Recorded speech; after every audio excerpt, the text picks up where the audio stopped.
So mga kalupit, nagluto si Lupit ng ginataang kambing. Yan. Sa kawali ko guys, niluto para maglatik ang kanyang pagkagata.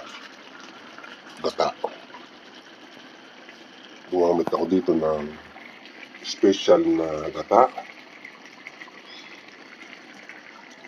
Ang tatak niya ay aroy. Yan.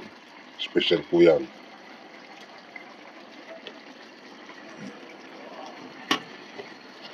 Pinakamahal na tatak na coconut milk dito sa Italia. Aroy. Puting-puti po yan mga kalupit.